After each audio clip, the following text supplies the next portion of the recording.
मैं हूं भगवान जगन्नाथ। मैं वही हूं जो युगों युगों से पूरी नगरी में रथ पर सवार होकर चलता आ रहा हूं। पर आज मैं तुम्हें अपने उस रहस्य का सत्य बताने आया हूं जिसे केवल भाग्यशाली आत्माएं ही जान पाती हैं। लोग मुझे जगन्नाथ कहते हैं, पर क्या तुम जानते हो मैं कौन हूं? मैं वही हूं जो द्वारका में श्री कृष्ण था, वही जिसने अर्जुन को गीता का उपदेश दिया, वही जिसने राधा के प्रेम को साक्षात ईश्वरत्व में बदल दिया, वही जिसने अधर्म पर धर्म की विजय स्थापित की।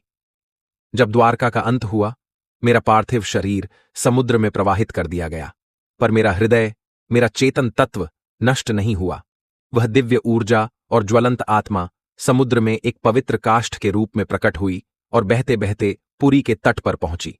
उसी समय राजा इंद्रद्युम्न ने मुझे स्वप्न में देखा और मैंने कहा, राजन, यह कोई साधारण लकड़ी नहीं है, यह मेरा शरीर है, इसी से मेरा विग्रह बनवाओ। राजा ने आदेश दिया और मूर्ति निर्माण के लिए एक वृद्ध पुरुष प्रकट हुए, जिन्होंने कहा, मैं इन्हें गुप्त रूप से बनाऊंगा। जब तक कार्य पूरा न हो जाए कोई द्वार मत खोलना। वह वृद्ध और कोई नहीं, स्वयं विश्वकर्मा थे। पर समय बीतने पर रानी की चिंता बढ़ी और उसने द्वार खुलवा दिया। मूर्तियां अधूरी थीं, न हाथ थे न पैर। तभी आकाशवाणी हुई, यही मेरा विराट रूप है, यही मेरा जगन्नाथ स्वरूप है। मैं सीमाओं से परे हूं, यह मूर्ति नहीं, चेतना है, धर्म का रक्षक स्वरूप। तब राजा ने मेरे दिव्य हृदय को मूर्ति में प्रतिष्ठित किया, वही हृदय जो श्रीकृष्ण रूपी मेरी चेतना का केंद्र था। वह आज भी मेरी मूर्ति में विद्यमान है। हर 12 से 19 वर्षों में जब मेरी मूर्तियां बदली जाती हैं, उस हृदय को गुप्त रूप से नई मूर्ति में स्थापित किया जाता है। कोई उसे देख नहीं सकता, न उसका वर्णन कर सकता, क्योंकि वह भौतिक नहीं, दिव्य है। मैं वही हूं जो कृष्ण है, जो विष्णु है, और फिर भी उनसे भी विशाल जगन्नाथ। मेरी आंखें गोल हैं क्योंकि मैं हर दिशा में देखता हूं।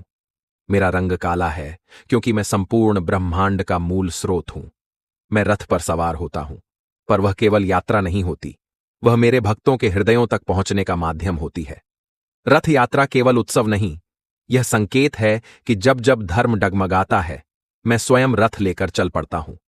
मैं कभी मंदिर में सीमित नहीं था, मैं कभी केवल पत्थर नहीं था।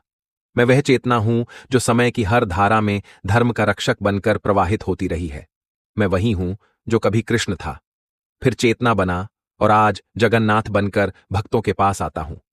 जब अधर्म बढ़ता है, जब मनुष्य सत्य को भूल जाता है, जब धर्म की लौ मंद पड़ती है, तब मैं पुनः जागृत होकर रथ पर सवार होता हूं।